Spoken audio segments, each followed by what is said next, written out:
வசனம் ஒரு கவனிக்க வேண்டிய வசனமாக இருக்கிறதை நாம் பார்க்கிறோம். 1 நாளாகமம் 5ஆம் அதிகாரத்தில் அந்த 20ஆம் வசனத்தில் ஆகாரியர் அப்படின்ற அந்த ஜனங்களோடு எதிர்த்து நிற்க அவர்கள் என்ன செய்கிறாங்கன்னா தேவனை நோக்கி கூப்பிட்டார்கள் அப்படின்னு சொல்லி அந்த இடத்துல வாசிக்கிறோம். அவர்களோடு எதிர்க்க துணை பெற்றபடியினால் ஆகாரியரும் இவர்களோடு இருக்கிற யாவரும் அவர்கள் கையில் ஒப்பு கொடுக்கப்பட்டார்கள். அவர்கள் யுத்தத்திலே தேவனை நோக்கி கூப்பிட்டு அவர் மேல் நம்பிக்கை வைத்தபடியினால் அவர்கள் விண்ணப்பத்தை கேட்டருளினார் அப்படின்னு சொல்லி இங்கே போட்டிருக்கிறதை பார்க்கிறோம். இந்த ஆகாரியரோடு யுத்தம் பண்ணவங்க ரூபன் கோத்திரம், காத்து கோத்திரம், மனாசே கோத்திரம். இஸ்ரவேலருடைய 12 பிள்ளைகளில் 2 பிள்ளைகளுக்கு 2 கோத்திரங்களுக்கு தேவன் என்ன செஞ்சார்? நதிக்கு அப்புறத்தில் இடம் கொடுத்தார். மீதி மக்களுக்கெல்லாம் அந்த 9.5 கூட்டத்துக்கு நதிக்கு இந்த பக்கம் தேவன் இடம் கொடுத்தார். அப்படி இடம் கொடுத்து அவங்க குடியேறின நாட்களில் தான் இந்த ஆகாரியர் அப்படின்ற வழிப்போக்கர்கள் அல்லது மேய்ப்பர்கள் அல்லது நாடோடிகள் இவங்க இடத்த ஆக்கிரமிச்சுக்கிட்டாங்க. அப்போ இவங்க இடத்த ஆக்கிரமிச்சுக்கிட்ட உடனே அந்த இடத்துல இவங்க குடியேறணும் அப்படின்ற ஒரு சூழ்நிலை வரும்போது அவங்க யுத்தம் பண்ண வேண்டிய சூழ்நிலை இருக்குது. அந்த யுத்தம் பண்ண வேண்டிய சூழ்நிலையில் தான் இங்கே பைபிளில் போட்டிருக்கு, அவர்களோட எதிர்த்து நிற்கிறதுக்கு துணையாக அவர்கள் தேவனை கொண்டு அதுக்கப்புறம் என்ன செஞ்சாங்களாம், நம்பிக்கையோட யுத்தம் பண்ணியிருக்கிறாங்க.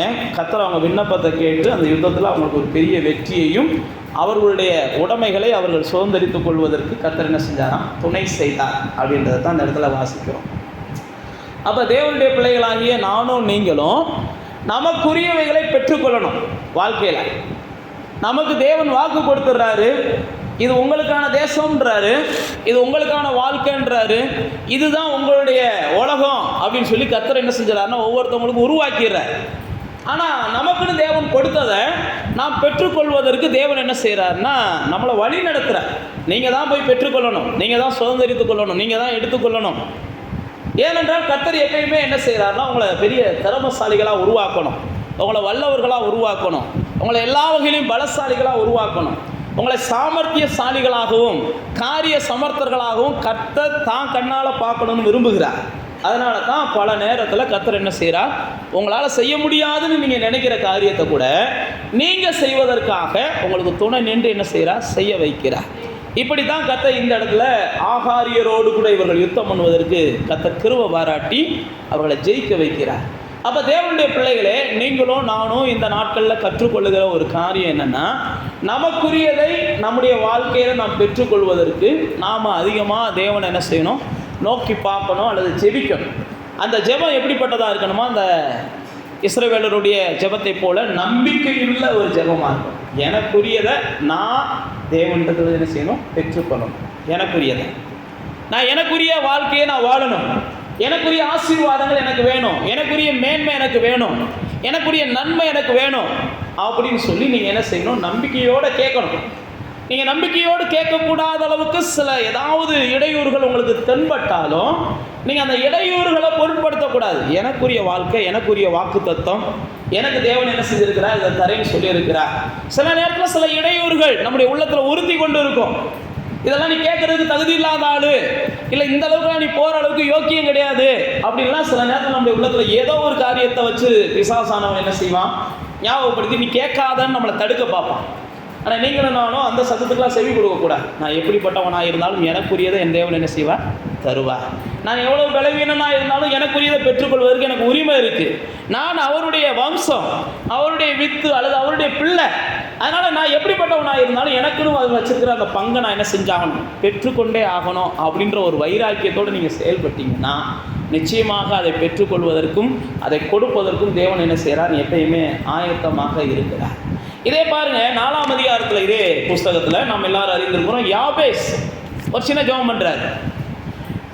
யாபேஸ்க்கு என்ன ஜெபம் அப்படின்னு நீங்கள் பார்க்குறோம். அந்த 9வது வசனத்திலிருந்து அழகாக போட்டிருக்கு, யாபேஸ் தன் சகோதரர்களை பார்க்கலும் கனப்பற்றவனாக இருந்தான். அவன் தாய் நான் துக்கத்தோடு அவனை பெற்றேன் என்று சொல்லி அவனுக்கு யாபேஸ் என்று பெயரிட்டார்.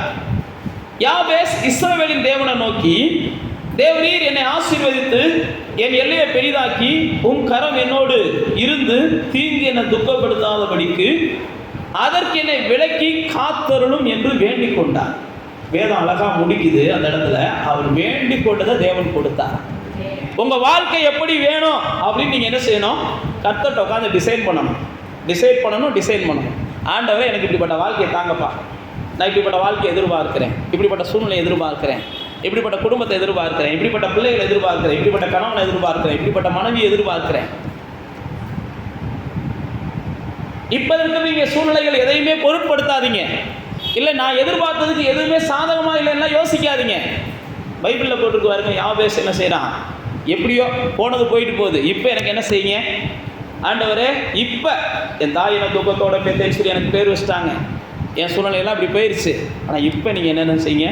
என்னை ஆசீர்வதிங்க, என் எல்லையை பெருசாக்குங்க, உங்கள் கரை என் கூட இருக்கட்டும், என்னை தீங்கு ஒன்றும் துக்கப்படுத்தாமல், அப்படின்னா என்னை யாரும் வருத்தப்படுத்தாமல் பார்த்துக்கோங்கப்பான்றான்.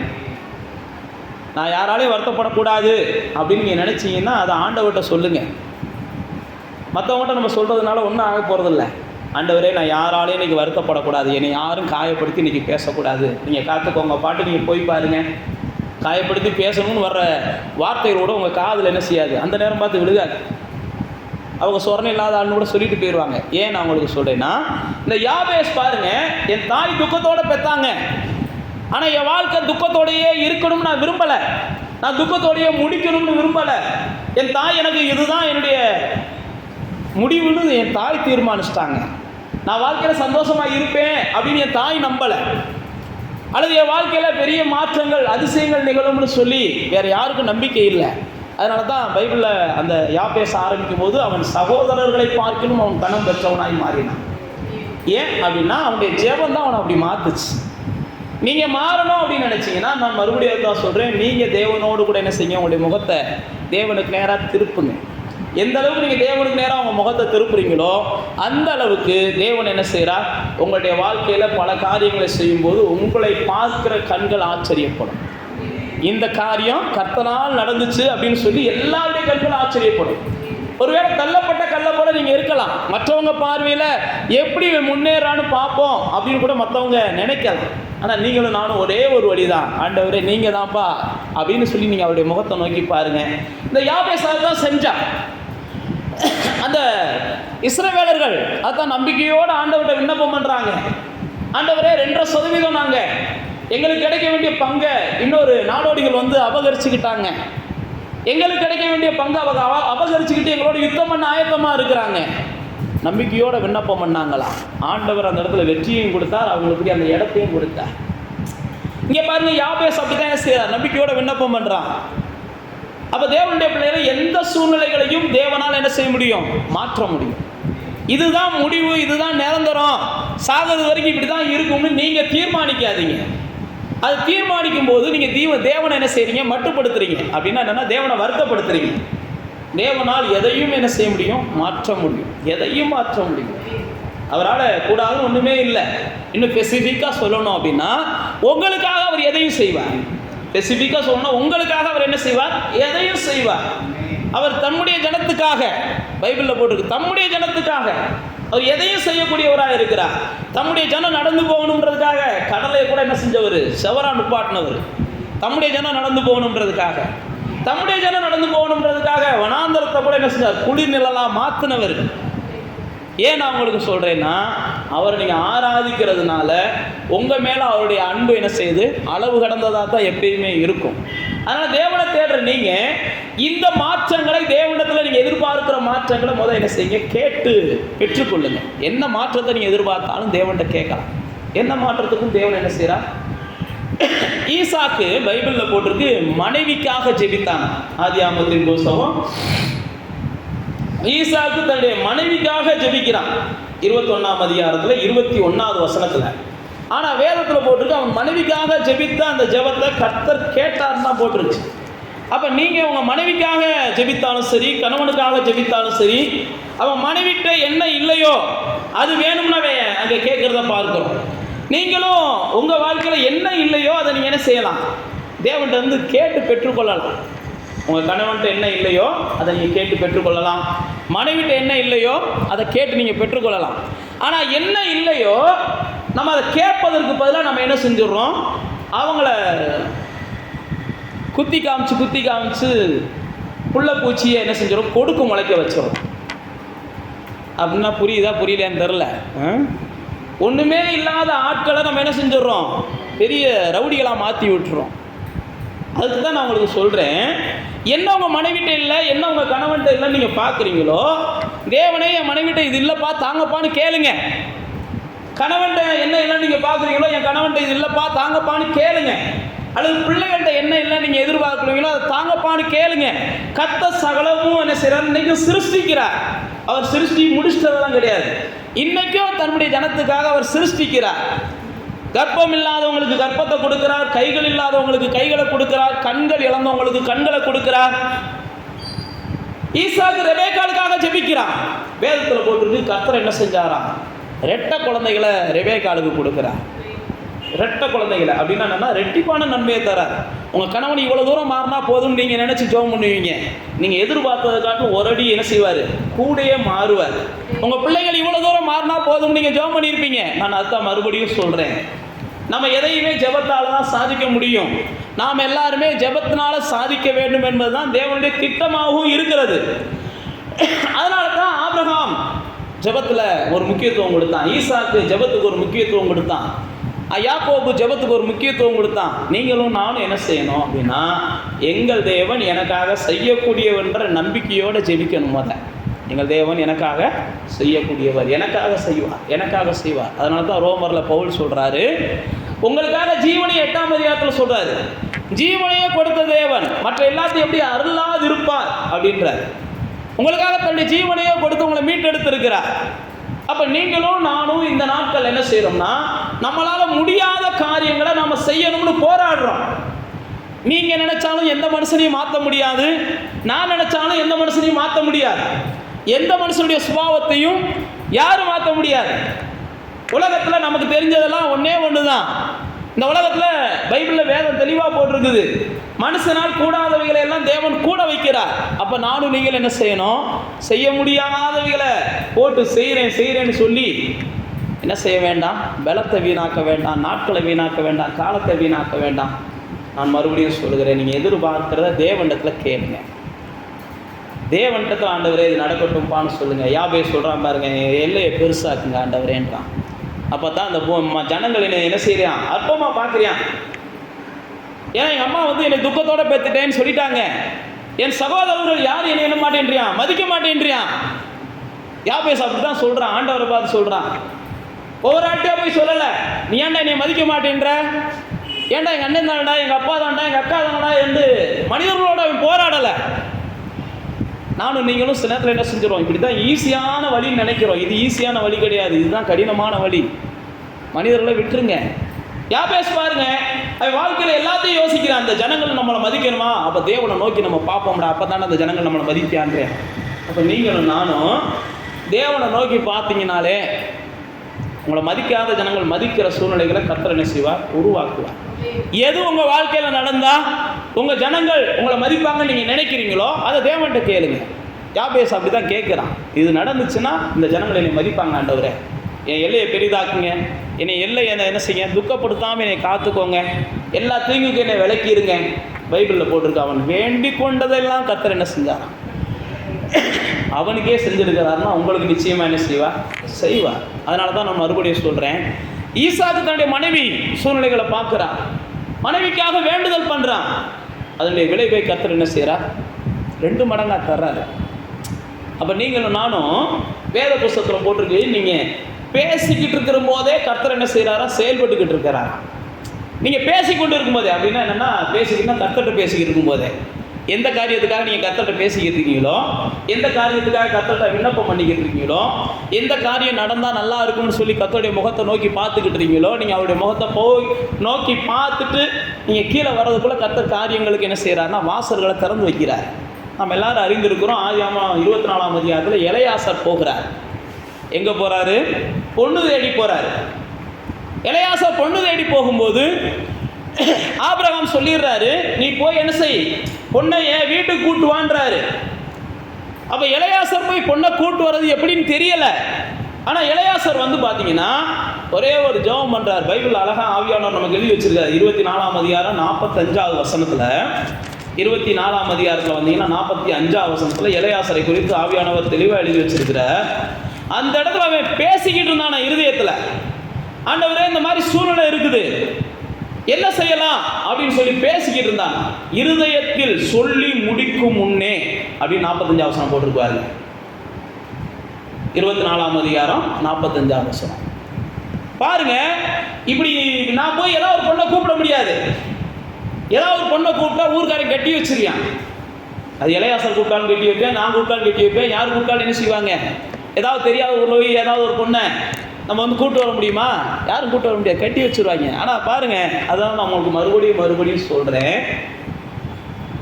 எலெயாசார் அழகா ஜெபம் பண்றான், ஆண்டவரே இந்த மாதிரி நான் நிற்க போறேன், நான் தண்ணி ஏற்க போறேன். அதுதான் நான் உங்களுக்கு மறுபடியும் சொல்றேன். உங்க சூழ்நிலைகளை நீங்க எப்படி கர்த்தர் செஞ்சா உங்களுக்கு நல்லா இருக்கும்னு நீங்க நினைக்கிறீங்களோ அதை கர்த்தர்கிட்ட சொல்லுங்க, ஓப்பனா சொல்லுங்க. ஆண்டவரே இப்படிலாம் செஞ்சீங்கன்னா அதுக்கேற்ற மாதிரி எனக்கு இருதயம் கொஞ்சம் என்ன செய்யும், பலப்படும், இந்த காரியத்தில் பக்குவப்படும், இதை நான் நம்புறதுக்கு கொஞ்சம் நல்லா இருக்கும். அப்படிதான் எலெயாசார் கேட்கிறாரு. ஆண்டவரே எஜமான் அனுப்பி வச்சிட்டாரு, இங்கே வந்து நான் நிற்கிறேன். எல்லா பிள்ளைகளையும் பார்க்கும்போது எனக்கு அழகாக தான் தெரியுது. யாரை பார்த்தாலும் இப்படியாவது ஒரு பிள்ளைய கூப்பிட்டு போயிடுவோன்ற மாதிரி தான் தெரியுது. அப்படிதான் யோசிக்கிறான். நீங்கள் வாட்ச் பார்த்தீங்கன்னா தெரியும்.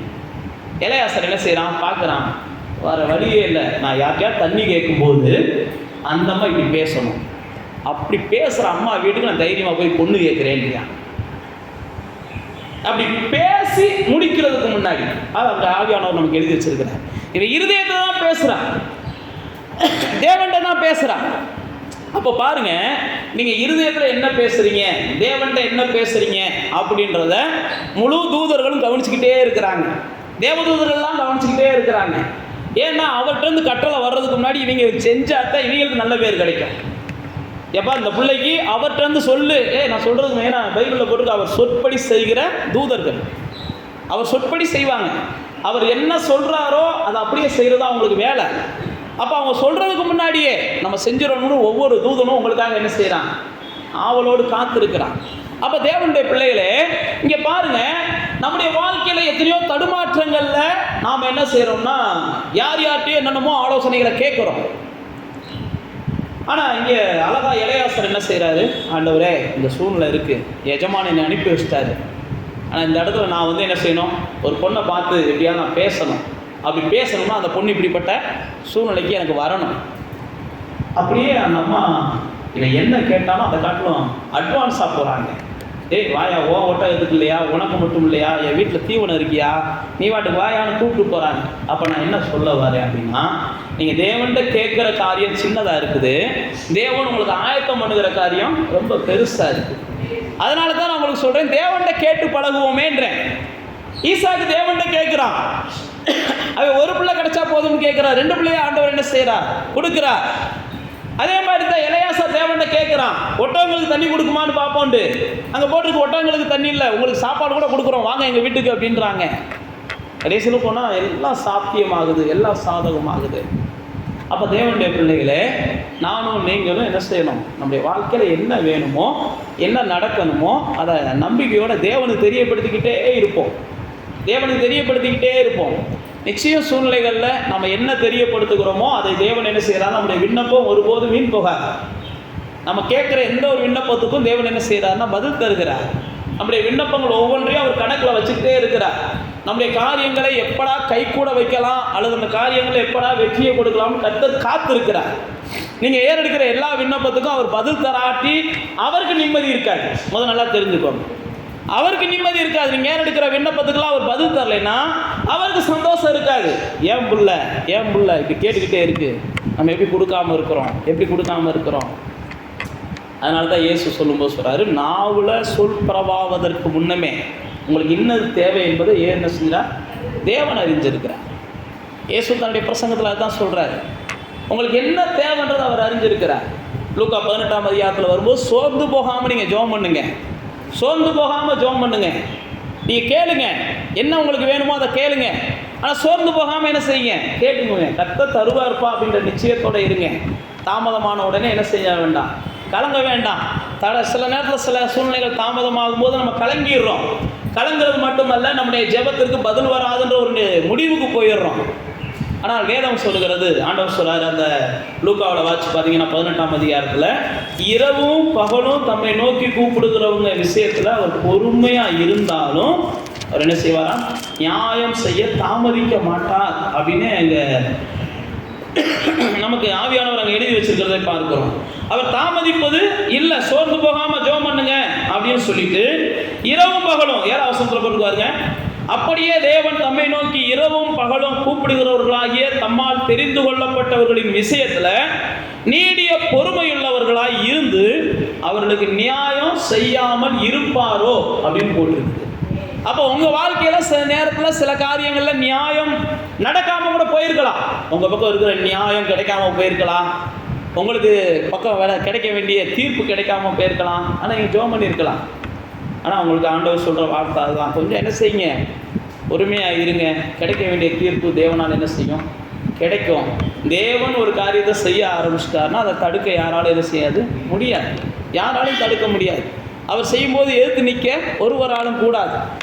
அப்போ தேவனுடைய பிள்ளைகளே, நம்முடைய வாழ்க்கையில் நாம் சந்திக்கிற எல்லா சூழ்நிலையிலையும், நாம் கடந்து போகிற எல்லா சூழ்நிலையும் நம்ம திராணிக்கு மேலே உள்ளது தான். நீங்கள் யோசிச்சு பார்த்தீங்கன்னா நம்ம பலத்துக்கு மிஞ்சினதாக தான் இருக்கும். எதுவுமே நமக்கு தாண்டக்கூடியதாக இருக்காது, எதுவுமே நம்மளுக்கு மேற்கொள்ளக்கூடியதாக இருக்காது. ஆனால் ஆண்டவருடைய பிள்ளைகளாகிய நீங்களும் நானும் ஒன்றை புரிந்து கொள்ளணும். பவுல் சொல்கிறான், எங்கள் பலத்துக்கு மிஞ்சினது தான், ஆனால் எங்களை அவர் தான் தப்புவித்தார். எங்கள் பலத்துக்கு மிஞ்சினதை நாங்கள் சந்தித்தோம், அவர் எங்களை தப்புவித்தார். தாவீது தன்னுடைய பலத்துக்கு மிஞ்சின வீரனை சந்தித்தான், கர்த்தர் அவனை என்ன செஞ்சார், காப்பாற்றினார். அப்போ எல்லாருமே நம்ம பலத்துக்கு மிஞ்சினதை செய்யணும்னு கர்த்தர் என்ன செய்கிறார், எதிர்பார்க்கிறார். நாம் எதிர்பார்க்கலாம் என்ன செய்கிறோம், நம்ம பலத்துக்கு என்ன முடியுமோ அதை செய்வோம் நம்ம எதிர்பார்க்கிறோம். கர்த்தர் என்ன செய்கிறாரு, அது சாதாரணமாக உலகத்தார் எதிர்பார்க்கிறது. நீங்கள் தேவனுடைய உன்னத மக்கள், நீங்கள்லாம் உலகத்தாரை காட்டிலும் மேலானவர்கள். அதனால் கர்த்தர் என்ன நினைக்கிறாருன்னா, நீங்கள் உங்கள் பலத்துக்கு மேலே செய்யணும், உங்கள் திராணிக்கு மேலே செய்யணும், உங்கள்கிட்ட இருக்கிற எல்லா திறமைக்கு மேலே நீங்கள் செய்யணும் அந்த பூமியில். அதுக்கு தான் கர்த்தர் என்ன செய்கிறாருன்னா உங்களை ஜெபிக்க சொல்கிறார். நீங்கள் அவருடைய பவரை பெற்றுக்கொள்ளுங்கள், வல்லமையை பெற்றுக்கொள்ளுங்கள், அவருடைய முகத்தை நோக்கி பாருங்கள். நம்ம எல்லாருக்குமே தெரியும், 2 நாளாகமத்தின் புஸ்தகத்துக்கு வந்தீங்கன்னா ஆசா ஜெபிக்கிறாரு. ஆசா 14ஆம் அதிகாரத்தில் 11ஆம் வசனத்தில் சொல்கிறாரு, ஆண்டவரே திரளான கூட்டம், இந்த திரளான கூட்டத்துக்கு முன்னாடி எங்களால் என்ன செய்ய முடியாது, ஆமாம் நிற்க முடியலப்பா, நாங்கள் கொஞ்சம் பேராக இருக்கிறோம், ஆனால் கூட்டம் பெரிய கூட்டமாக இருக்குது. 2 நாளாகமத்தின் புஸ்தகம் 14ஆம் அதிகாரத்துக்கு வந்தீங்கன்னா பெரிய கூட்டத்துக்கு முன்னாடி வந்து நிற்கிறாங்க. அப்போ ஆசா 11ஆம் வசனத்தில் சொல்கிறாரு பாருங்க, எங்கள் தேவனாகிய கர்த்தாரை நோக்கி கூப்பிட்டு, கர்த்தாவே பலமுள்ளவனுக்காகிலும் பலனற்றவனுக்காகிலும் உதவி செய்வது உமக்கு லேசான காரியம் அப்படின்னு சொல்லிட்டு அடுத்து வசனத்தை சொல்றாரு, எங்களுக்கு நீ துணையா நில்லுமோ, உம்மை சார்ந்து உம்முடைய நாமத்தில் ஏராளமான இந்த கூட்டத்துக்கு எதிராக நாங்கள் வந்திருக்கிறோம். கர்த்தாவே நீ எங்கள் தேவன், மனுஷன் உன்னை மேற்கொள்ள விடாதையும். அப்படின்னா என்ன சொல்றான்னா, என்னைய ஒருத்தர் மேற்கொண்டா உங்களை மேற்கொண்டது மாதிரி, அப்படிதான் அந்த கான்செப்ட்ல சொல்றான். நான் உன்னுடைய பிரதிநிதியா வந்து நிற்கிறேன், நான் தான் இந்த பூமியில உம்முடைய ஸ்தானாதிபதி, நான் தான் உன்னுடைய சாயலா இருக்கிறேன், நான் தான் உன்னுடைய பிள்ளையா இருக்கிறேன். அதுதான் சொல்றான், கர்த்தாவே உமக்கு லேசானது எல்லாமே, என்னுடைய பார்வைக்கு எல்லாமே கடினமா தெரியுது, ஆனா உம்முடைய பார்வைக்கு எல்லாமே லேசானது. ஆனா என்னைய யாரும் என்ன செஞ்சிடாத, மேற்கொள்ள விட்டுறாத. நீங்களும் நானும் எந்த ஒரு காரியத்தையும் ஜெபிக்கும் போது இப்படிலாம் ஆசாவை போல ஜெபிக்கணும். ஆண்டவரே துன்மார்க்கர் என்னை மேற்கொள்ள விட்டுறாதீங்க, என்னோடு போராடுகிற அகங்காரிகள் என்னை மேற்கொள்ள விட்டுறாதீங்க, என்னோடு போராடுகிற சத்துருக்கள் என்னை மேற்கொள்ள விட்டுறாதீங்க. நீங்கள் ஜெபம் பண்ணி பாருங்களேன், கண்டிப்பாக மேற்கொள்ள மாட்டாங்க. நீ ஜெபம் பண்ணாமல் இருக்கிறதுனால தான் ஈஸியாக என்ன செஞ்சுட்டு போயிடுறாங்க, வரவேன் போகிறவன்லாம் கூட்டிகிட்டு போகிறேன் அவங்கள. நீங்கள் ஜெபம் பண்ணி பாருங்க, ஆண்டவரே தீங்கு என்னை துக்கப்படுத்தக்கூடாதுப்பா, எவனையை வருத்தப்படுத்தக்கூடாதுப்பா, நீங்கள் ஜெபம் பண்ணி பாருங்க. அதே மாதிரி நீங்கள் ஜெபம் பண்ணி பாருங்க, ஆண்டவரை எவனையை மேற்கொள்ளக்கூடாதுப்பா. யாசா ஜெபம் பண்ணுறான் பாருங்க, ஆண்டவரை இந்த மனுஷர் உண்மை மேற்கொள்ள விடாதையும், நீ ஏன் எனக்குள்ள வாழ்ற, என்ன ஒருத்தர் மேற்கொண்டா உண்மை மேற்கொண்டதுக்கு சமம். பேதுரு தான் சொல்றான், நீங்க தூசிக்கப்பட்டால் உங்களுக்குள்ளே வாசம் பண்ணுகிற மகிமையின் ஆவியானவர் தூசிக்கப்படுகிறார். அப்ப எனக்கு ஒருவன் எதை செஞ்சாலும் உமக்கு தான் செய்யற. இயேசுவா தான் சொல்றாரு, சிறியவர்களாகிய உங்களுக்கு மனுஷர்கள் எதை செஞ்சாலும் அவங்க எனக்கே செய்கிறாங்கன்றார். அப்போ நீங்கள் இதெல்லாம் பிடிச்சிக்கிறணும். ஆண்டவரே எனக்கு செய்கிறதெல்லாம் உமக்கு செய்கிறாங்கன்னு சொல்கிறீங்க, இந்த பாருங்க பக்கத்து வீட்டுக்காரங்க என்னென்ன செய்கிறாங்கன்ட்டு. எனக்குதே ரோசம் வர மாட்டேங்குது, உமக்குமா ரோசம் வர மாட்டேங்குதுன்னு கேட்டு பாருங்க. கண்ணை மூடி முடிச்சு பார்த்தீங்கன்னா அவருக்கு ரொம்ப ரோசம் வந்திருக்கும். உண்மையை சொல்லணும்னா அவர் பச்சிக்கிற அக்கினி, நம்மளை காட்டு பெரிய ரோசக்காரரு, சாதாரண ஆள்லாம் கிடையாது. அவர் பச்சிக்கிற அக்கினி, அவர் ரோசப்பட்டார்னு வைங்களேன், யாராக இருந்தாலும் சரி அவ்வளோதான். அதனால தான் நானும் நீங்களும் என்ன செய்கிறோம், ஆண்டவரே இவர்கள் என்னோடு போராடிக்கிட்டே இருக்கிறாங்கப்பா, நான் போராட விரும்பலை, என்னமா செஞ்சு நீங்கள் என்ன செஞ்சுருங்க, இந்த போராட்டத்தை முடிவுக்கு கொண்டு வாங்கன்னு ஆண்டவருடைய சமூகத்தில் வச்சு பாருங்க.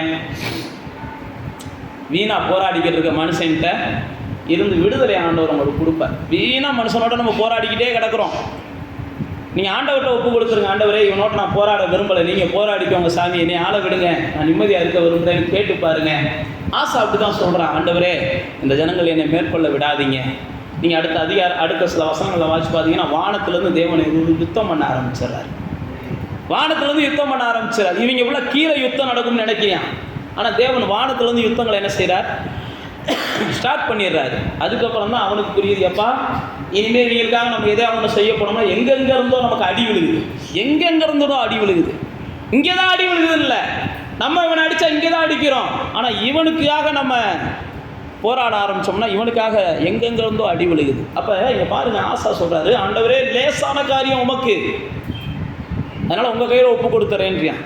எனக்கு ரொம்ப கஷ்டம்ப்பா, இவங்களோட போராடுறது எனக்கு ரொம்ப கஷ்டம், ஆனால் உமக்கு லேசானது, உங்கள் கையில் ஒப்பு கொடுத்துட்றேன். அப்போ தேவனுடைய பிள்ளைகளே, நீங்களும் நானும் ஜெபத்தில் எல்லாவற்றையும் தேவனுக்கு தெரியப்படுத்தும், எல்லாத்தையும் தேவனுக்கு தெரியப்படுத்தும். நம்ம எல்லாத்தையும் மறைக்கலாம், தேவன்கிட்ட மட்டும் நம்ம எதையும் என்ன செய்ய வேண்டாம், மறைக்க வேண்டாம். ஏன்னா எல்லாமே அவருக்கு தெரியும். அதனால தான் எல்லாத்தையும் நம்ம அவருக்கு என்ன செய்ய வேண்டியிருக்கு, தெரியப்படுத்திட்டோம்னா பரவாயில்ல, என் பிள்ளை ஒளிவு மறைவு இல்லாமல் என்கிட்ட எல்லாத்தையும் சொல்லிக்கிட்டு இருக்கு அப்படின்னு சொல்லி அவரும் சந்தோஷப்படுவார். நாம் என்ன செஞ்சிடறோம், உமக்கு தான் எல்லாம் தெரியும்ல, ஏன் அமைதியாக இருக்க அப்படின்னு நம்ம கேட்குறோம்.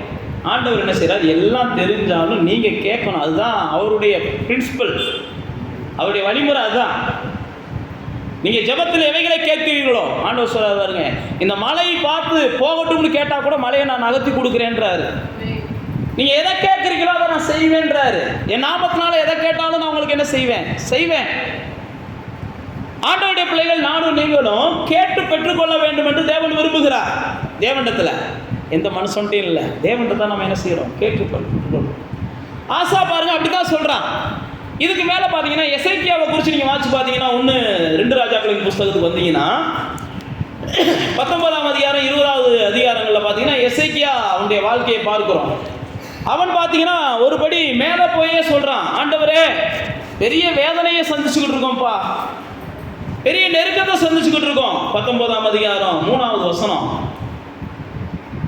அவனை நோக்கி இந்த நாள் நெருக்கமோ கண்டிதமோ தூஷணமோ அனுபவிக்கிற நாள், பிரசவ பிள்ளை பேரு நோகுது, பெறக்கூடிய பலன் என்கிட்ட இல்லை அப்படின்னு சொல்லி எசேக்கியா ராஜா தேவனை நோக்கி கதறுகிறான். அன்னைக்கு ஏசாயாட்ட போய் சொல்றான் இப்படிப்பட்ட சூழ்நிலை இருக்குண்டு. ஆனா அந்த சனகரிப் என்ன சொல்றான்னா, இங்கே பாரு, நீ தேவனை நோக்கி கூப்பிடலாம், ஆனா தேவன் உனக்கு செவி கொடுக்க மாட்டார், உன் நம்பிக்கை உன்னை ஏமாத்தும், ஓ விண்ணப்பம் வாய்க்காதுன்றான். ஏன் அப்படின்னா, அவன் பார்வைக்கு இந்த ஊர்ல இந்த சிலையை நீ எடுத்துட்டீல, எப்படி உனக்கு சாமி கேட்கும். நீங்க அந்த இடத்துல வாட்சி பார்த்தீங்கன்னா நான் சொல்றது உங்களுக்கு புரியும். எல்லா சிலையும் உடைச்சு போட்ட, எல்லா சாமியும் தூக்கி போட்ட, அப்புறம் சாமி கூப்பிட்டு உனக்கு எந்த சாமி காப்பாற்றாது, எந்த சாமியும் காப்பாற்றாது அப்படின்னு அவன் சொல்றான், அவன் பாசையில. இன்னும் நம்ம பாசையில சொல்லணும்னா இன்னும் நிறைய நம்ம என்ன செய்யலாம், நீ சாதகத்தை கிழிச்சு போட்ட எப்படி உனக்கு நல்லது நடக்கும் அப்படின்னு சொல்லலாம். நீ என்னத்தையும் என்ன செய்ய மாட்டேன்ற, நாள் பார்க்க மாட்டேன்ற, நட்சத்திரம் பார்க்க மாட்டேன்ற, பிறகு காரியம் வாய்க்கும்னா எப்படி வாய்க்கும் அப்படின்னு நம்ம ஊரில் நம்ம என்ன செய்யலாம், நம்ம பாசையில் சொல்லலாம். அப்படிதான் சனகரிப்பு சொல்கிறான். எப்போ எதுவுமே நீ என்ன செய்ய மாட்டேன்ற, கர்த்தர் இருந்தால் போதுன்ற, மற்ற எதுவும் தேவையில்லைன்ற, எப்படி உனக்கு நல்லது நடக்கும் அப்படின்றான். ஆனால் எசேக்கியாவும் ஏசாயாவும் தேவ சமூகத்துக்கு போயிடுறாங்க. ஏப்பா அவங்க சொல்கிறதுல விக்கிரகங்கள், அவங்கெல்லாம் உண்மையான தெய்வமே கிடையாது, ஆண்டவரை பார்த்து அவங்க பேசுகிறாங்க. இவங்க பாட்டுக்கு எனக்கையாவது சொல்லிக்கிட்டு இருப்பாங்க, நீங்கள் தான் உண்மையான தெய்வம்ன்றது எனக்கு தெரியும், இந்த ஜனத்துக்கு தெரியும்படி ஏதாவது செய்யுங்க அப்படின்றாங்க. பைபிளில் போட்டிருக்கு, ஆண்டவர் என்ன செஞ்சாராம், இவங்க ஜெபத்தை கேட்டு வானத்திலேருந்து ஒரு தூதனை அனுப்பி போய் க்ளீன் பண்ணிட்டு வாடான்னு அனுப்பி வச்சாராம். எதெல்லாம் நடக்காதுன்னு சொல்லி எதிரி பேசினானோ அதே எதிரி கண்ணுக்கு முன்பாக கர்த்தர் என்ன செஞ்சார்? அவனுடைய சர்வ சேனைகளையும் ஒன்றும் இல்லாமல் பண்ணினார். சில நேரத்தில் நீங்கள் ஜெபம் பண்ணும்போது இப்படித்தான், ஆமாம் நீ பண்ணுற ஜெபத்தை இப்படி ஆண்டவர் கேட்பார். நீ காலையில் தான் சண்டை போட்டு வந்த, இப்போ வந்து உட்காந்து ஜெபம் பண்ணிக்கிட்டு இருக்கேன், கேட்க மாட்டாருலாம் உங்கள் சத்தம் ஒன்று கேட்கலாம். நீங்கள் கவனிக்கக்கூடாது. நான் சண்டை போட்டாலும் என் ஜெபத்துக்கு பதில் உண்டுப்பான்னு நீங்கள் சொல்லணும். சில நேரத்தில் இப்படிலாம் உங்களுடைய ஜெபத்தை வந்து ஏதாவது ஒரு வகையில் நீங்கள் சந்தேகப்படணும். என் ஜெபத்துக்கு பதில் கிடைக்காதுன்னு நீங்களே உங்கள் வாயால் சொல்ல வைக்கணும். அப்படின்றதுக்காக ஏதாவது கடந்த 20 வருஷத்துக்கு முன்னாடி நீங்கள் செஞ்ச ஏதாவது ஒரு இதை பாவத்தை வந்து யாராவது சொல்லுவாங்க, ஆமாம் இப்படிலாம் பாவம் செஞ்சுட்டு ஆண்டவர்கிட்ட வந்து இதை கேட்டுக்கிட்டு இருக்கியான்ட்டு. எதையுமே நீங்கள் தான் தீர்மானிக்கணும். எப்பா நீ வாட்டுக்கு என்ன பேசிட்டு போ, நீ நினைக்கிறபடியெல்லாம் என் தேவன் கிடையாது. என் தேவன் இப்போ நான் கூப்பிட்டாலும் என்ன செய்கிறார்? எனக்கு பதில் கொடுப்பா. என் தேவன் நான் கடந்த காலங்களில் நான் நல்லவன் வல்லவன் அந்த வார்த்தைக்குள்ளே நம்ம போக வேண்டாம். அப்படிலாம் பார்த்தா நிறுத்து பார்த்தா யாரும் தேவ சமூகத்துக்குலாம் போய் நிற்கவே முடியாது. அப்படிலாம் ஒவ்வொரு ஆளையும் நிறுத்து பார்த்தோம்னா யாரும் தேவ சமூகத்துக்கு போய் நிற்க முடியாது. அப்படியெல்லாம் இருந்தால் தான் தேவன் கொடுப்பார்னா யாரும் தேவன் எதையும் பெற்றுக்கொள்ள முடியாது. பைபிள் பிரகாரம் யாரும் அப்படிப்பட்ட உத்தமர்கள் இல்லை. ஆனால் வேத புத்தகத்தில் அப்படிப்பட்ட சூழ்நிலைகளை உங்களுக்கு பிசாசானவனோ மனிதர்களோ ஏற்படுத்தும் போது நீங்கள் தேவனிடத்தில் கேட்கிற அந்த விண்ணப்பத்தின் மேலே இருக்கிற ஆர்வம் உங்களுக்கு என்ன செய்யக்கூடாது? குறையக்கூடாது. ஆசை குறையக்கூடாது. நீங்கள் என்னத்தை கேட்குறோமோ அதை பெற்றுக்கொள்வேன், தேவன் செய்வார்ன்ற நிச்சயத்தோடு நீங்கள் கேட்கணும். சனகரிப்பிட்ட போய் சொல்லி பார்க்குறாங்க, அவனுடைய தூதர்கள்ட்ட அவனுடைய சேனைகள்கிட்ட போய் சொல்லி பார்க்குறாங்க, அவங்க யாருமே காதில் வாங்கலை. அப்புறம் தான் எசேக்கியாவும் ஏசாயாவும் தேவனை நோக்கி பார்க்க ஆரம்பிக்கிறாங்க. உடனே தேவன் என்ன செய்கிறார்? அப்போ நான் மறுபடியும் அதான் சொல்கிறேன், உங்களுடைய சூழ்நிலைகள் எல்லாவற்றிலும் நீங்கள் என்ன செய்யுங்க, எவ்வளோ நெருக்கமாக இருக்கட்டும், எவ்வளோ பிரச்சனையாக இருக்கட்டும், எவ்வளோ வேதனையாக இருக்கட்டும், சொல்ல முடியலை, சொல்லியால் ஆள் இல்லை, எதுவாகவும் இருக்கட்டும், ஆண்டவருடைய சமூகத்துக்கு போய் சொல்லி பாருங்கள். கொஞ்சம் நேரம் உட்காந்து பாருங்கள். உங்களை அறியாமலே உங்களுடைய இதயத்தில் ஒரு பெரிய சமாதானம் உருவாகும். ஒரு நம்பிக்கை உங்களுக்குள்ளே வரும். தேவன்கிட்ட நான் சொல்லிட்டேன், தேவன் எனக்கு செய்வான் அப்படின்ற நிச்சயத்தோடு நீங்கள் நடந்து போங்க. நீங்கள் நடந்து போகும்போதே தேவன் செய்த பல அதிசயமான காரியங்களை நீங்கள் என்ன செய்வீங்க? பார்ப்பீங்க. நீங்கள் ஜெபத்தில் எதை கேட்குறோமோ நம்பிக்கையோடு கேளுங்க. நான் தேவன் தருவான்ற நிச்சயத்தோடு கேளுங்க. தேவன் எந்த சூழ்நிலைகள்லையும் மாற்றத்தை தருவான்ற ஒரு வைராக்கியத்தோடு நீங்கள் காத்துருங்க. தேவனால் கூடாதுன்னு ஒன்றுமே கிடையாது. பைபிளில் பார்த்தீங்கன்னா அப்போஸ்தலர் 10ஆம் அதிகாரத்துக்கு வர்றோம். அங்கே பார்த்தீங்கன்னா கொர்நேலியு என்கிற மனிதன், அவன் பார்த்தீங்கன்னா ஜெபம் பண்ண போகிறான். அவனுக்கு இயேசுவை பற்றி அதிகமாக தெரியாது, வேதத்தை பற்றி அதிகமாக தெரியாது. ஆனால் வேதம் சொல்லுகிறது, உன்னுடைய ஜெபங்கள் என்ன செய்யுது? தேவனிடத்தில் நினைவு கூறப்படுகிறது. உன்னுடைய தான தர்மங்கள் தேவனாலே நினைவு கூறப்படுகிறது. அதனால தேவன் என்ன செய்கிறாருன்னா உங்ககிட்ட பேச விரும்புகிறார். பைபிளில் வாசிச்சு பார்த்தீங்கன்னா உடனே தேவன் என்ன செய்கிறாருன்னா பேதுருவுக்கு போய் ஆள் அனுப்பி கூட்டுவாங்கன்றார். அந்த 10ஆம் அதிகாரத்தில் பேதுருவும் ஜெபம் பண்ண போகிறார். ஜெபம் பண்ண போகும்போது ஆவியானவர் அங்கேயும் அவன்கிட்டையும் பேசுகிறார். அப்பா இந்த மாதிரி 2 பேர் வர்றாங்க.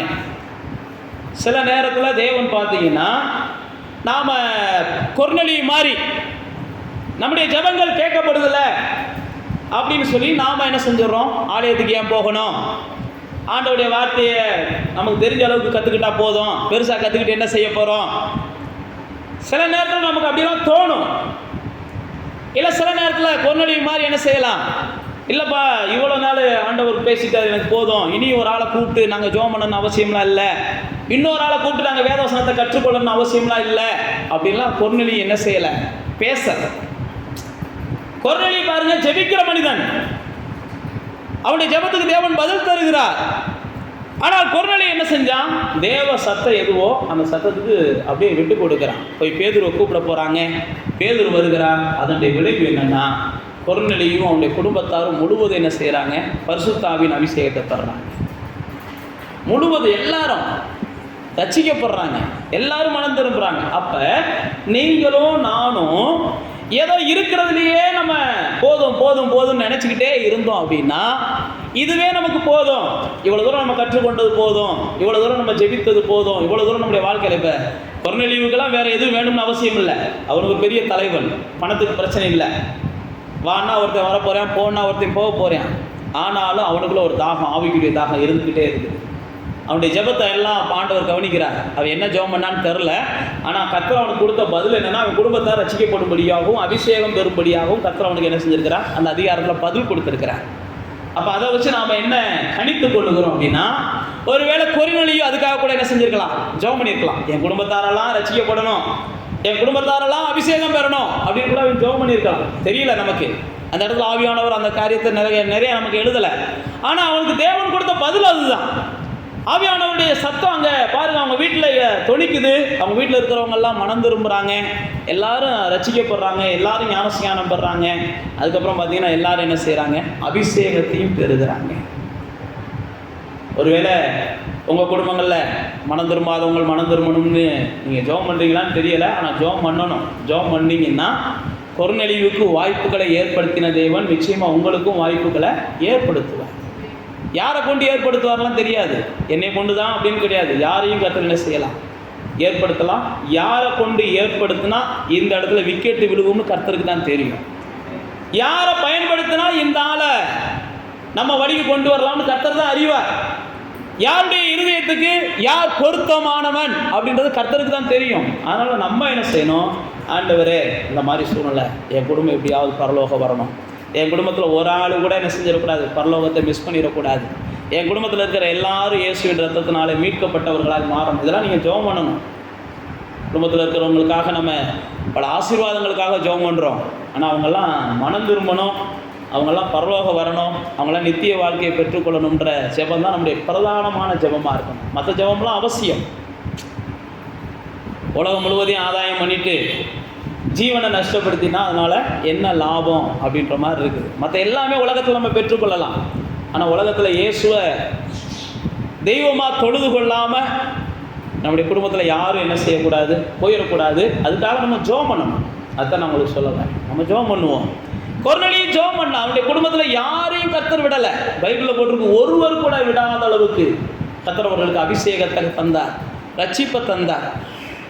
அப்போ தேவனுடைய பிள்ளைகளே, நீங்களும் நானும் தேவனிடத்தில் எதை கேட்டாலும் கர்த்தர் செய்கிறார், எதை கேட்டாலும் செய்கிறார். அவருடைய பைபிள் பிரகாரம் பார்த்தீங்கன்னா அவர் தெளிவாக சொல்கிறாரு, என் நாமத்தினால நீங்கள் எதை கேட்டாலும் நான் உங்களுக்கு தருவேன். நீங்கள் இந்த மலையை பார்த்து பேர்ந்து போன்னு சொன்னால் அது போகும். ஆண்டவரே எனக்கு இந்த அதிசயத்தை காண்பிங்கப்பானா அந்த அதிசயத்தை கர்த்தர் காண்பிக்கிறார். ஆனால் கர்த்தர் எதிர்பார்க்கிறதெல்லாம் ஒன்று தான். நீங்கள் என்ன செய்யுங்க, நம்பிக்கையோட அவரால் ஆகும், அவரால் கூடும், அவர் எனக்கு செய்வார், அவரிடத்தில் நான் பெற்றுக்கொள்ளுவேன், அவர் எனக்கு வாய்க்க பண்ணுவார் அப்படிங்கிற நிச்சயத்தோடு எல்லாவற்றையும் கையாளணும். கர்த்தரை எப்பயுமே என்ன செய்யணும், கனப்படுத்திக்கிட்டே இருக்கணும். கர்த்தரை நம்ம மட்டுப்படுத்துகிறவங்களாக இருக்கக்கூடாது. நான் மறுபடியும் தான் சொல்ல வரேன், நம்முடைய பலத்துக்கு மிஞ்சினதை தான் கர்த்தர் நம்மளுக்கு செய்ய சொல்லுவார். ஏன்னா உங்களை எப்படியாவது ஆச்சரியப்படுத்தணுன்றது தான் கர்த்தருடைய திட்டம். அதனால் உங்களை பலத்துக்கு மீறினதையாக செய்ய சொல்லி ஆச்சரியப்படுத்துவார். நீங்கள் பலத்துக்கு மீறியதெல்லாம் செய்ய சொல்லும்போது நீங்கள் ஒதுங்கி ஒதுங்கி போகும்போது கர்த்தருடைய திட்டத்தை நீங்கள் என்ன செஞ்சிடுறீங்க, ஆமாம், உடச்சி போட்டுறீங்க. நாம் என்ன நினைக்கிறோம், கர்த்தருடைய திட்டம் அப்படின்னாலே சாதாரணமாக யோசிக்கிறோம். ஆனால் கர்த்தர் என்ன செய்கிறாருன்னா அவருடைய திட்டம் அப்படின்னாலே அது ஆச்சரியப்படுறதா இருக்கணும். சாதாரணமாக இருக்கிறது அவருடைய திட்டம் இல்லை. சாதாரணமானதை யார் வேணாலும் செஞ்சுட்டு போயிடலாம். ஆச்சரியப்படுகிற காரியங்களை கர்த்தர் உங்களை கொண்டு என்னை கொண்டு என்ன செய்கிறார், செய்ய விரும்புகிறார். அப்போ தேவனுடைய பிள்ளைகளே, நீங்கள் பாருங்க, உங்களுடைய சூழ்நிலை என்னவோ தெரியாது, திடீர்னு நீங்கள் தேவ சமூகத்துக்கு வர்றீங்க. ஆனால் தேவ சமூகத்துக்கு வந்த உடனே தேவன் என்ன செய்கிறார், இந்த சூழ்நிலைக்கு தான் இந்த பிள்ளை வந்திருக்குன்னு அவர் புரிஞ்சுக்கிறார். பேதுரு பாருங்க, இயேசுவை நோக்கி மத்தேயு 17ஆம் அதிகாரத்தில் வீட்டுக்குள்ளே வர்றாரு. வீட்டுக்குள்ளே வந்த உடனே இயேசு பேதுருவிட்ட சொல்கிறார், என்னப்பா நீ வரி கொடுக்கறது நல்லதா கெட்டதா சொல்லு அப்படின்றாரு. ஆமாண்டவரே வரி கொடுக்கணும் அப்படின்னு கேட்குறாங்க. ஒன்றும் இல்லை, நீ போய் என்ன செய். பேதுரு அந்த இடத்துல ஒன்றுமே கேட்கல. ஆனால் பேதுருகிட்ட வெளியில் ஆள் கேட்குறான். அப்போ சில நேரத்தில் வெளியில் ஏதோ ஒரு நிர்பந்தம், நீங்கள் தேவ சமூகத்துக்கு ஓடி வர்றீங்க, நீங்கள் வந்த உடனே பதில் கிடைக்கும். நீங்கள் சில நேரத்தில் நிர்பந்தம் வெளியில் இருந்து வந்த உடனே நாம் என்ன செஞ்சிடறோம், வெளியிலலாம் அதுக்கான தீர்வை தேட ஆரம்பிச்சிடுறோம். இந்த ஆளை சரி பண்ணுறதுக்கு என்ன செய்யலாம் அப்படின்னு மாம்சத்தில் யோசிக்க ஆரம்பிச்சிடுறோம். இல்லை யார்கிட்ட போய் வாங்கி வரியை கட்டலாம் அப்படின்னு பேதுரு அன்னைக்கு யோசிச்சிருந்தான்னு வைங்க. ஆண்டவர்கிட்ட போக வேண்டாம்ப்பா, பாவம் அவரே வேலை வெட்டி இல்லாமல் இருக்கிறாரு, எந்த வேலைக்கு போகிறாரு, அவர்கிட்ட போய் நம்ம எப்படி காசு கேட்குறது பேதுரு நினச்சிருந்தான்னு வைங்க. உண்மைக்கு அன்றைக்கி ஏசு என்ன செஞ்சார், வேலை வெட்டி இல்லாமல் தான் ஊழியம் பண்ணிக்கிருந்தார். அதனால தான் ஏசு சொன்னார், எனக்கு தலை சாய்க்கிறது கூட இடம் இல்லைப்பா, குருவிகள் கூட இருக்குது, எனக்கு இல்லைப்பா அப்படின்னாரு. அப்போ பேதுரு ஒருவேளை மாம்சத்தில் யோசிச்சுன்னு வைங்க, அப்படி வரி கேட்குறாங்க. அன்னைக்கு பிரகாரம் பைபிள் பிரகாரம் பார்த்தா இயேசுடைய சீசர்களில் யூதாஸ் தான் பணப்பையை வச்சுருந்தான்னு பைபிளில் போட்டிருக்கு. அப்போ வரி கேட்டவுடனே வேலை செஞ்சுருக்கணும். ஏன்டா யூதாஸே, நம்மளா இருந்தால் அப்படி தானே பேசுவோம், உங்கள்கிட்ட தானே எல்லாத்துக்கும் காசையும் வருது, காணிக்க காசெல்லாம், நீ போய் வரியை கட்டியிருக்க வேண்டாமான்னு கேட்டிருப்போம். ஆனால் இவன் பாருங்கள், நேராக தேவ சமூகத்துக்கு இயேசுட்ட வர்றான். சில நேரத்தில் நானும் நீங்களும் இப்படி தான் என்ன செய்கிறோம், மாம்ச பிரகாரமாக சில தீர்வுகளை எதிர்பார்க்கறதுனால தான் நம்முடைய மனசு சோர்வடைஞ்சிருது. நம்ம எந்த தீர்வாக இருந்தாலும் தேவ சமூகத்துக்கு போயிட்டோம்னா எல்லாமே நமக்கு என்ன செஞ்சிடும், எளிதாக முடியும், ஈஸியாக முடியும். ஏசு தான் சொல்கிறார், நீ போய் மீனை பிடி, எனக்கு உனக்கு என்ன செய்யும், வரியை கட்டிட்டு வான்றார். அவன் கொஞ்சம் கூட யோசிக்கலை, அவன் போகிறான், மீனை பிடிக்கிறான், வரியை கட்டிட்டு வர்றான். அப்போ சில நேரத்தில் நம்முடைய வாழ்க்கையில் சில நிர்பந்தங்களுக்கு தேவன் கொடுக்குற ஆலோசனை ரொம்ப எளிய ஆலோசனையாக இருக்கும், ரொம்ப எளிய ஆலோசனையாக இருக்கும். நாம் என்ன நினைப்போம், கடினமான ஆலோசனை கொடுத்தா தான் கர்த்தர் நினைக்கிறோம். 108 படியாவது என்ன செய்யணும், முட்டி போட்டு ஏறினேன்னா நாளைக்கு காலையில் உனக்கு மண்டையில் முடி முளைச்சோம்னா நம்புவான். ஏன்னா இப்படிலாம் நம்ம நம்பி பழகிட்டோம். அதே நேரத்தில் அப்படிலாம் ஒன்றும் வேண்டாம்டா, உட்காந்து என்ன செய்யும், கொஞ்சம் நேரம் தேவ சமூகத்தில் உட்காந்துட்டு வாப்பா அப்படின்னா அவங்களுக்கு அது என்ன செய்யுது, அது எப்படி உட்காந்துட்டு வருது அப்படின்னு நினைக்கிறோம். அதுக்காகத்தான் நம்ம மக்கள் என்ன செஞ்சாங்க, ஒரு 100 மெழுகுவர்த்தியாவது வாங்கி கொளுத்தி வை, என்ன செய்கிறது, அப்போ தான் உனக்கு நம்பிக்கை வருதுன்னு கொளுத்தி வைக்க வச்சாங்க. அதுக்கு இன்றைக்கி என்ன செய்கிறாங்க, மக்கள் மெழுகுவர்த்தியை கொளுத்தி வச்சுக்கிட்டு தான் இருக்கிறாங்க. நான் ஏன் உங்களுக்கு சொல்கிறேன்னா, நம்ம அப்படியே பழக்கப்பட்டுட்டோம். தேவனாலே நம்மளை கொடுமைப்படுத்துவார்னே நம்ம நினச்சிட்டோம். தேவனுக்காக நம்ம என்ன செய்யணும், எலியா சொல்கிறேன் பாருங்க, கையில் கீறி கொள்ளு, எனத்தையாவது செஞ்சுக்கிட்டே இரு, அப்போ தான் கத்துறவங்க அதுக்கு இறக்கம் காமிப்பா. நம்முடைய தேவன் அப்படிப்பட்டவர் அல்ல. நம்முடைய தேவன் என்ன செய்கிறார், உங்களுடைய இருதயம் அவருக்கு நேராக வந்தால் போதும் தான் அவர் எதிர்பார்க்குறார். உங்களுடைய இருதயத்தை அவருக்கு நேராக, அண்ணால் சொல்கிறாங்க பாருங்க, மனக்கிளேசம் உள்ள ஸ்திரீ, நான் இருதயத்தை கொண்டு வந்து தேவ சமூகத்தில் ஊற்றுறேன், என்னை ஏன்டா பாடுபடுத்துறீங்க அப்படின்ற கான்செப்டில் ஏலிகிட்ட பேசுவாங்க. ஏலி அவங்க தப்பாக பேசுவார். அப்போ ஏலிகிட்ட அந்த அம்மா அப்படி தான் சொல்லுவாங்க, நானே மனசளவில் ரொம்ப நொந்து போயிருக்கிறேன். அப்போ நீங்களும் நானும் தேவ சமூகத்தில் என்ன செஞ்சிடணும், அப்படியே எல்லாவற்றையும் தெரியப்படுத்திட்டு, பைபிளில் போட்டிருக்கு, அண்ணால் அதுக்கப்புறம் துக்கமுகமாக இல்லை, எப்பா நான் தெரியப்படுத்திட்டேன், செஞ்சா செய்யலாடி கெட, அப்படி தான் அண்ணால் விட்டுட்டாங்க. அதுக்காக ஆண்டவர் விட்டாரா, பைபிளில் போட்டிருக்கு, அடுத்த வருஷம் வர்றதுக்குள்ளே ஆண்டவர் என்ன செஞ்சாராம், என் பிள்ளை சொல்லிட்டு நிம்மதியாக என்ன செய்யுது, தூங்குது, என்னையால் தூங்க முடியல, அந்த பிள்ளைக்கு என்ன செஞ்சாகணும், நான் செஞ்சே ஆகணும்னு கர்த்தர் செஞ்சார். நீங்கள் என்ன செஞ்சுறீங்க, சொல்லிவிட்டு மறுபடியும் தூக்கத்தோடையே இருக்கிறீங்க, எங்கே செஞ்சாருன்னு ஒவ்வொரு முறையும் போய் எட்டி எட்டி பார்த்துக்கிட்டே இருக்கிறீங்க. ஆண்டவர் என்ன செய்கிறாரு, அப்போ இன்னும் இந்த பிள்ளைக்கு நம்பிக்கையே வரலை, எட்டி பார்த்துக்கிட்டே கிடக்கட்டும்னு விட்டுடுறாரு. அண்ணாலே போல் சொல்லிட்டேன், அவ்வளோதான், நீ செஞ்சாத்தேன் நல்லது, செய்யலைனாலும் நல்லது, நீ விடு அப்படின்ட்டு. அதுக்கப்புறம் அண்ணால் என்ன செஞ்சாங்களா, துக்கமுகமாகவே இல்லையா, துக்கமுகமாகவே இல்லையா. சில நேரத்தில் நீங்களும் நானும் சொன்னதுக்கப்புறமும் தேவ சமூகத்தில் போய் சொன்னதுக்கப்புறமும் துக்கமுகமாகவே இருக்கிறோம். அதுக்காகத்தான் நம்மளுடைய துக்கமுகம் மாறவே மாட்டேங்குது. சொல்லிட்டோம் அப்படின்னா அதுக்கப்புறம் என்ன செஞ்சிடணும், சிரிப்பு வரலைனாலும் கண்ணாடியை பார்த்து 4 வாட்டி என்ன செய்யுங்க, நீங்களா சிரிங்க, ஆண்டவர் எனக்கு செய்வார்னு சிரிங்க. கண்டிப்பாக அந்த சிரிப்பு பொய்யான சிரிப்பாக இருந்தாலும் அது உண்மையான சிரிப்பாக ஆண்டவர் என்ன செய்வார், மாற்றுவார். அப்போ மனக்லேசத்தை தேவ சமூகத்தில் ஊற்றிட்டு அதுக்கப்புறம் மனபாரத்தோடு என்ன செய்யாதீங்க, இருக்காதீங்க. தேவன் செய்வார்ன்ற நிச்சயத்தோட காத்துருங்க. அதுதான் ஜெபத்துக்கு நாம் பதிலை பெற்றுக்கொள்ள முடியும். அப்போ தான் நம்ம விசுவாசத்தில் இருக்கிறோன்றதை காமிக்கும், தேவனை நம்ம நம்புகிறோன்றதை அதை காமிக்கும். அதனால தான் தேவன் என்ன செய்கிறாருன்னா அப்படிப்பட்ட செயல்களை எல்லாம் நம்முடைய வாழ்க்கையில் செய்ய விரும்புகிறார். நீங்களும் நானும் இந்த நாட்களில் எதை ஜெபத்தில் கேட்குறோமோ அதை என்ன செய்யணும், பெற்றுக்கொள்ளணும். அதை நீங்கள் மிஸ் பண்ணிடக்கூடாது. என்ன வேணுமோ கேளுங்க. யாபேஸ் கேட்டான், ஈசாக்கு கேட்டார், அதே மாதிரி தான் எலெயாசார் கேட்டார், கொர்நேலியு போய் ஜெபம் பண்ண போனார். இப்படி எல்லாருமே கேட்குறதெல்லாம் கர்த்தர் என்ன செய்கிறார், தர்றார். பைபிள் பிரகாரம் பார்த்தீங்கன்னா தானியேலுடைய ஜெபத்துக்கு பதில் வந்துச்சா, பதில் வரும்போது அதை தடுப்பதற்கு பல சக்திகள் கூட வந்துச்சா. அப்போ தானியேலுடைய ஜெபத்துக்கு பதில் வருது, அதை தடுப்பதற்கு சக்திகள் வருது. பைபிளில் பார்த்து பார்த்தீங்கன்னா அந்த சக்திகளை தானியேல் முறியடிக்கல, தேவன் முறியடித்தார் தூதனை அனுப்பி. சில நேரத்தில் நீங்கள் ஜெபம் பண்ணும்போது சில தடைகள் வந்தாலும் நீங்கள் என்ன செய்யுங்க, பைபிளில் போட்டிருக்கு, தானியேல் என்ன செஞ்சானா 21 நாள் காத்திருந்தானா.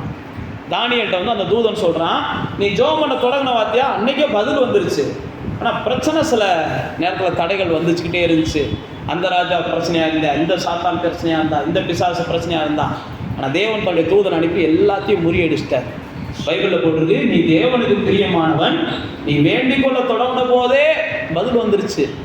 அப்போ சில நேரத்தில் தாமதிக்குதுன்னா அங்கே ஒரு யுத்தம் நடந்துக்கிட்டு இருக்குன்னு நீங்கள் வெயிட் பண்ணணும். நீங்கள் என்ன செஞ்சிடக்கூடாது, தேவனோட யுத்தம் பண்ண ஆரம்பிச்சிடக்கூடாது. அவர் உங்களுக்காக யுத்தம் பண்ணிக்கிட்டு இருக்கிறார். என்ன ஆண்டவரே, நான் நேற்றுக்கே கேட்டேன், இன்னைக்கு கேட்டுக்கிட்டு இருக்கேன், நீங்கள் என்ன செய்கிறீங்க, நீங்கள் யுத்தம் பண்ண ஆரம்பிச்சிருங்க. அவர் உங்கள் பக்கம் தடுக்கிறதா, அவங்கள அடிக்கிறதா, பிரச்சனையை உண்டாக்காதீங்க. அதனால தான் தானியேலை குறித்து பைபிளில் போட்டிருக்கு, அவன் 21 நாள் தேவனே செய்யட்டும்னு காத்து கிடந்தான். அதனால தான் அந்த மீகாவேலை குறித்தும் அந்த தேவதூதர்களை குறித்தும் அங்கேருந்து வந்து சொல்கிறாங்க, மீகாவேல் உங்களுக்காக யுத்தம் பண்ணி அந்த பதிலை கொண்டு வந்திருக்கிறாரு. அப்போ தடைகள் வரும்போது கொஞ்சம் என்ன செய்யுங்க, அமைதலாக இருங்க. தடைகளை தேவன் மாற்றி உங்களுக்கு கிடைக்க வேண்டியதை கிடைக்க வைப்பார். உங்கள் விண்ணப்பம் ஒன்றும் என்ன செய்யாது, வீண் போகாது. நீங்கள் வேண்டிக் கொண்டதெல்லாம் கர்த்தர் உங்களுக்கு தருவார். ஆனால் ஜெபத்தில் என்ன செய்யுங்க, நான் கேட்டுக்கொண்டதை பெற்றுக்கொள்வேன்ற நிச்சயத்தோடு இருங்க. எல்லா ஜெபமும் கர்த்தருடைய சமூகத்தில் எட்டி இருக்குது. பைபிள் பிரகாரம் பார்த்தீங்கன்னா உங்களுடைய ஜெபங்கள் எல்லாம் தூபமும் நறுமணமுமாய் அவருடைய சமூகத்துக்கு போகுது. அதனால் நீங்கள் ஜெபத்தில் எதை வேணாலும் தேவனுக்கு தெரியப்படுத்தி கேளுங்க. நிச்சயமாக கர்த்தர் உங்களுக்கு எல்லாம் பற்றியும் வாய்க்க பண்ணுவார். அப்படியே கண்களை மூடி தேவ சமூகத்துக்கு வாங்க. உங்களுடைய